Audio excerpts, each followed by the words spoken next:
Fallait tout faire dans la maison pour adapter, pour mon père quand il rentrerait de l'hôpital.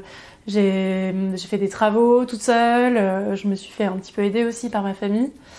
Voilà. Mais en même temps, ça m'a vraiment appris en plus à me débrouiller.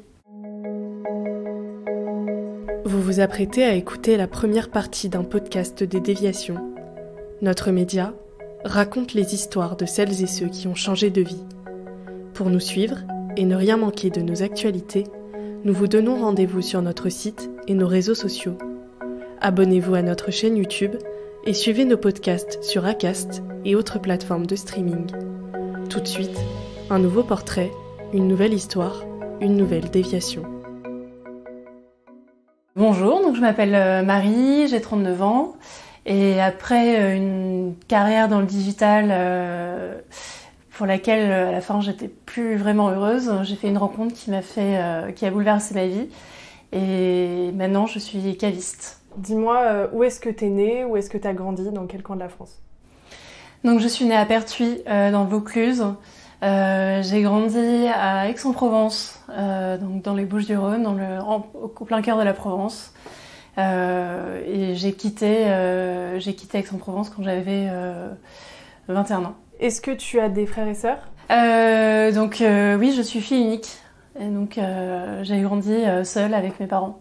Quel genre d'enfant tu étais quand tu étais petite? Tu avais quel caractère? Qu'est-ce que tu aimais faire? J'étais très timide, extrêmement timide. Très peu sociale du coup. J'étais assez inventive, comme j'étais toute seule en fait, j'adorais m'imaginer des choses, des histoires, je construisais des jouets toute seule, avec du scotch et des cartons, voilà, je m'amusais seule, oui. Donc tu m'avais dit que tu étais issue d'une famille modeste, est-ce que tu peux m'expliquer un petit peu comment ça se traduisait dans ton enfance? Donc j'étais issue d'une famille assez modeste. Mais j'étais très heureuse, hein, c'est juste qu'on n'avait pas énormément d'argent et je sentais que mes parents faisaient attention tout le temps à l'argent, c'était assez... je le ressentais vraiment en tant qu'enfant en fait. Ça a été un peu contraignant à l'adolescence quand je pouvais pas m'acheter de vêtements qui me plaisaient et j'étais un peu moquée. Mais sinon, j'étais dans une maison avec un jardin, donc j'étais plutôt chanceuse quand même. Donc tu m'avais raconté un souvenir assez marquant de ton enfance, le fait que tes parents t'emmenaient dans les vignes quand tu étais petite. Est-ce que tu peux m'expliquer ce souvenir? Quelque chose d'assez marquant dans mon enfance, donc c'était que quand j'étais petite, mes parents m'emmenaient avec eux chez les viticulteurs dans le Luberon. On n'était pas loin du Luberon et en fait ils faisaient le plein de vin tous les 6 mois environ. À l'époque, mes parents buvaient, comme ce qu'on buvait à l'époque, c'est-à-dire un peu de vin tous les jours à table. Et ils buvaient pas du grand vin, mais ils appréciaient quand même le bon vin simple. Et c'est ce qu'on faisait dans le Luberon à l'époque, donc pas très cher. Et donc ils m'emmenaient avec eux en voiture. On allait chez un viticulteur ou un autre. Parfois, on changeait de temps en temps. Et puis je me tenais à côté d'eux et puis je les écoutais parler avec le viticulteur ou la viticultrice, discuter du vin, des préoccupations viticoles, on visitait les vignes et puis de temps en temps je sentais, j'ai eu le droit de goûter, je me souviens, je pense à partir de mes 9 ans environ. Et voilà, j'en garde un très bon souvenir, je me souviens très bien de mon père qui arrivait avec tous ses jerrycans et qui remplissait directement à la cuve et en revenant à la maison, il remplissait les bouteilles vides avec un entonnoir. Voilà, il y a rien de chic, mais en tout cas c'est pour moi quelque chose de très... c'est un très bon souvenir. Et c'est quand même assez rare qu'une enfant soit émerveillée par le monde du vin, qui est plutôt un domaine, on va dire, pour les adultes. Comment t'expliques ça, le fait que dès ton jeune âge, ce soit quelque chose qui t'attirait, que t'aimais bien discuter avec eux? Je pense que j'ai toujours aimé le contact avec les gens, même si j'étais très timide. Mais j'aime profondément l'humain et vraiment le relationnel. Et d'autre part, j'ai toujours aimé ce qui était beau. Forte sensibilité pour l'esthétisme. Et pour moi, le vin, ça reproduit un peu tout ça. C'est-à-dire que j'ai senti que c'était un produit à part entière. C'est comme un art, en fait. C'est vraiment quelque chose de très, très complexe. Alors par contre, je me suis jamais dit que, quand j'étais petite, que j'allais en faire mon métier. Enfin, vraiment, c'était pas... j'imaginais même pas que je pouvais faire ça parce que... j'aimais bien les sciences, etc. Moi, je voulais faire des maths. Donc, et puis ma famille n'étant pas dans le vin, clairement, je me posais pas les questions. Donc du coup, est-ce qu'à l'école, comment ça se passait? Est-ce que tu étais une bonne élève à l'école? Qu'est-ce que tu aimais comme matière, ce genre de choses? À l'école, j'étais plutôt bonne élève. Je me souviens avoir eu 20 sur 20 en maths au brevet. J'adorais les maths en fait. J'avais une tante qui était professeure de mathématiques et qui m'avait vraiment donné cette passion. Voilà. Et en école primaire, oui, j'aimais bien. J'étais assez bonne dans toutes les matières. Donc tu visais un métier scientifique quand tu étais à l'école, tu avais envie de te reconvertir là-dedans? Quand j'étais à l'école, j'avais, même à partir du collège, je pense, j'avais dans l'idée que j'allais faire un métier scientifique. J'avais une grosse partie de ma famille qui était ingénieure. Et pour moi, c'était une évidence, j'adorais les maths. Alors je m'étais dit que j'allais être ingénieure en mathématiques. Je savais pas si ça existait ou pas, mais voilà. Au collège, j'ai eu des passages un peu difficiles parce que j'étais extrêmement timide, donc j'avais vraiment du mal à parler aux autres, notamment quand un garçon me parlait, je bafouillais, j'avais plus quoi dire, je perdais mes moyens, donc et ça a perduré jusqu'à, je pense, jusqu'à la seconde, la première, à partir de la terminale, ça allait mieux, mais j'avais très très peu de confiance en moi. Donc du coup, après l'obtention de ton bac scientifique, vers quelles études tu t'es dirigée? Donc après le bac, j'ai un peu dérivé plusieurs fois pour trouver ma voie. Je suis passée d'une fac où j'ai fait des maths et de l'informatique. Après, je suis allée en lettres pendant 2 ans. Ensuite, je suis revenue à Aix, parce que j'étais partie à Nice, et j'ai fait du management public. Et donc après, je suis arrivée en école de commerce à Marseille. J'ai choisi une école de commerce parce que je me disais qu'en fac, en fait, j'allais pas trouver un métier assez facilement. Ayant fait de la communication, je voyais pas trop les débouchés. Et quand j'ai fait une année en management public, je me suis dit que je voulais pas du tout travailler dans le public. Donc j'ai choisi un peu l'inverse. Et c'est pour ça que je me suis orientée en école de commerce, parce que j'étais un peu stressée par ce que j'allais pouvoir faire après, et je savais qu'en rentrant en école, on avait des débouchés assez facilement. Mes parents, quand je leur ai dit que j'avais envie de faire une école de commerce, ils étaient assez surpris, mais ils m'ont soutenue. Ils m'ont dit que bien sûr qu'ils n'avaient pas les moyens de me la payer, mais comme il y avait les possibilités de faire des prêts, je leur ai dit que de toute manière, moi j'avais vraiment envie de le faire, donc j'étais prête à solliciter un prêt, et puis ils m'ont soutenue dans ce projet-là. Le fait que je sois issue d'un environnement un peu modeste, je pense à jouer dans le fait que je sois partie en école de commerce, parce que j'avais envie d'être un peu plus assurée au niveau financier. Et ta vie en école de commerce, comment ça s'est passé? Qu'est-ce que tu as fait? Je sais que tu as fait un an de césure, que tu es partie à Shanghai. Est-ce que tu peux me raconter ta vie d'étudiante à Marseille? Alors j'ai adoré vraiment mon année en école de commerce, enfin ma première année dans laquelle j'étais donc à Marseille. Je me suis fait des amis que je garde encore, qui sont un peu comme une famille. J'ai pu en école vraiment m'ouvrir au monde, rencontrer des gens de plein de cultures différentes, mettre de côté ma timidité. Après voilà, j'allais en soirée, je dansais sur les tables, et maintenant c'est plus un souci pour moi. Et puis en plus, avec cette école de commerce, j'ai pu partir 6 mois à Shanghai, et donc en Chine. Et là, ça m'a appris vraiment le système D. Je me souviens le premier jour, en ne comprenant pas la langue, parce que je pensais qu'on parlait anglais couramment là-bas, mais en fait pas du tout. Et voilà, il a fallu que je me débrouille. J'étais perdue dans la rue et j'étais là, bon, bah, qu'est-ce que je fais? Et ça m'a vraiment appris pendant 6 mois à me débrouiller. Et c'était un apprentissage de la vie, quoi. J'ai vraiment acquis beaucoup de maturité. Donc en fait, la Chine m'a pas mal ouvert l'esprit. Parce que je me suis rendu compte que ce qui était normal pour les Européens, pour moi, n'était pas normal pour eux et inversement. Et ça m'a fait changer de point de vue. Et du coup, même si les relations n'étaient pas toujours hyper faciles avec les Chinois, parce que je trouvais à cette époque-là, peut-être que ça a changé depuis, qu'ils étaient assez fermés. Ils se mélangeaient pas trop en fait aux étrangers. En fait, j'ai quand même développé beaucoup d'attachement à ce peuple et à cette culture, qui est une très belle culture.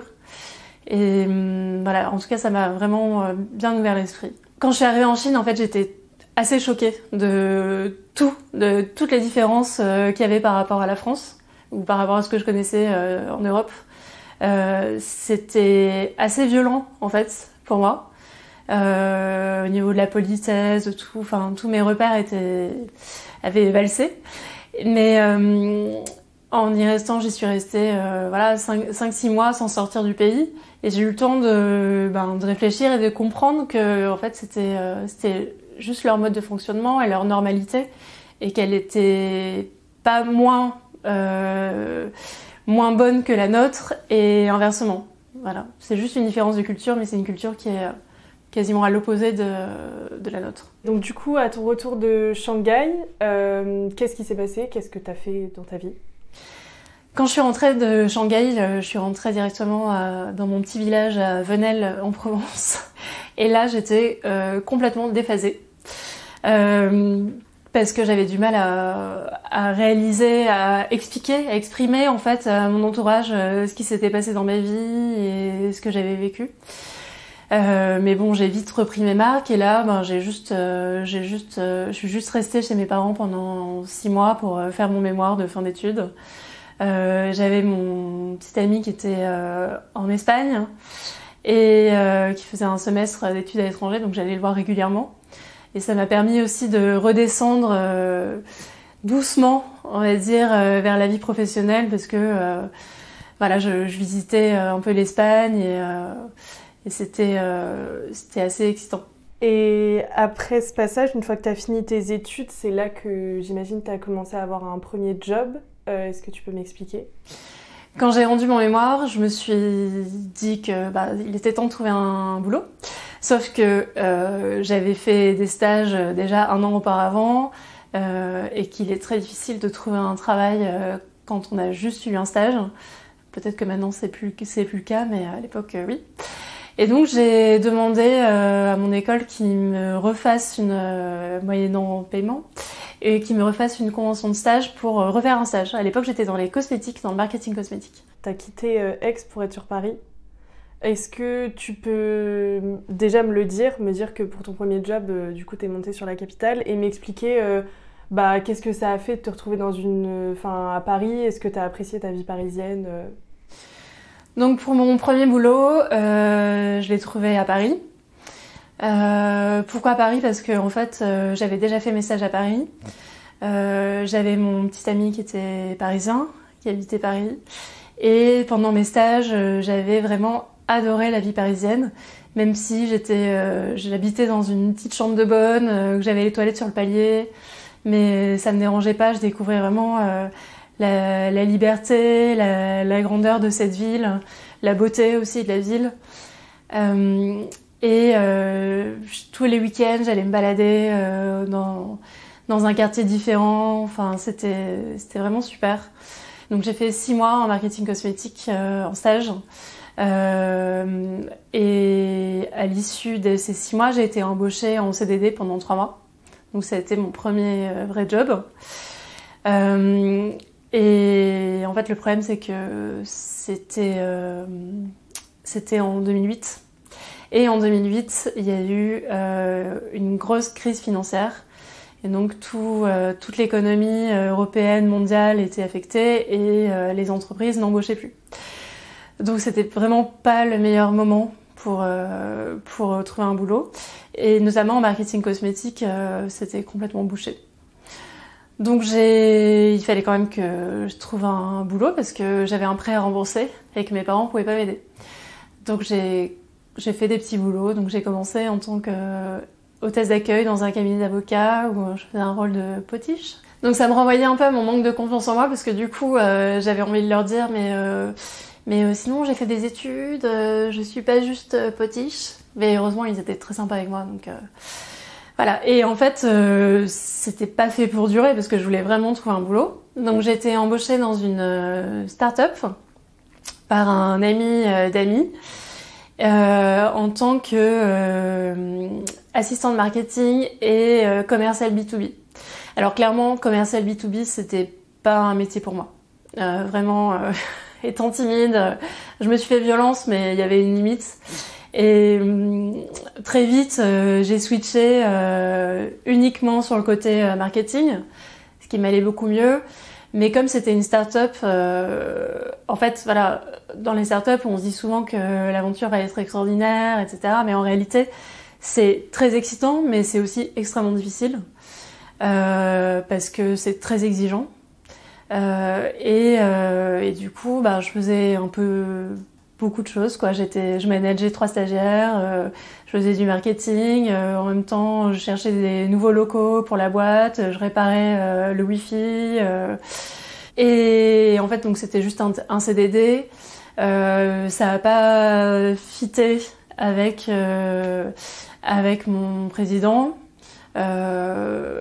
Enfin, du moins, il avait besoin de quelqu'un qui avait plus de maturité en marketing et plus d'expérience dans le digital, parce que je faisais du marketing digital.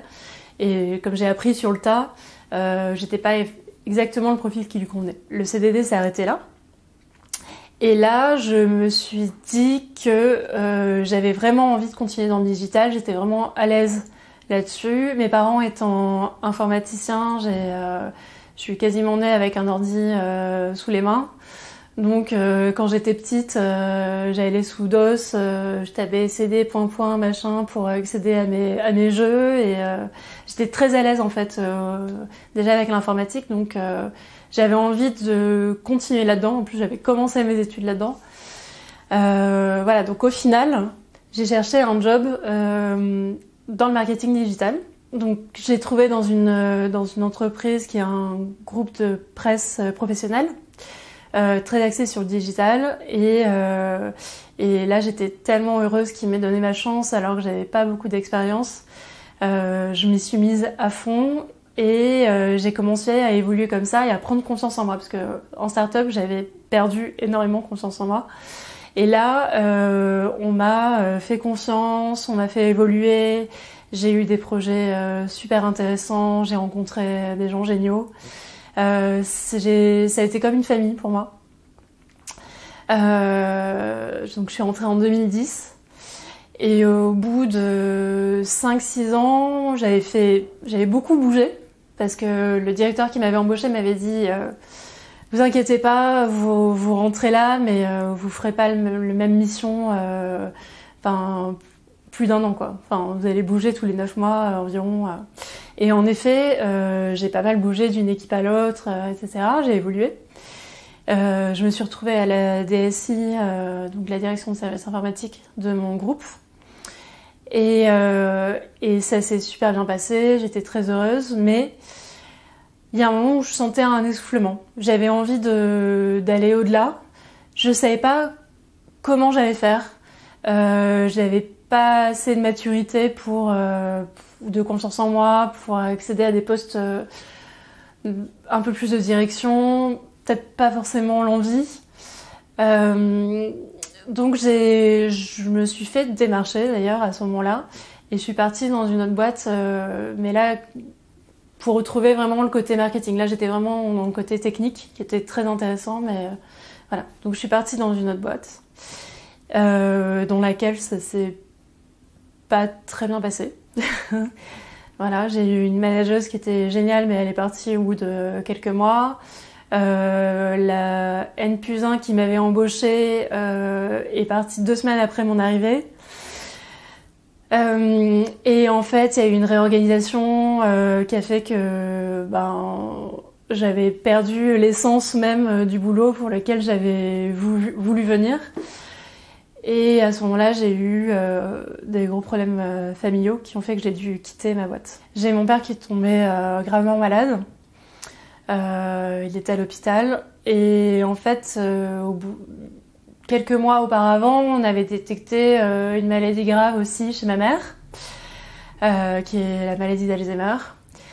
Et là, j'ai senti qu'il fallait vraiment que je sois avec mes parents, en fait. Que je pouvais pas les laisser tout seuls.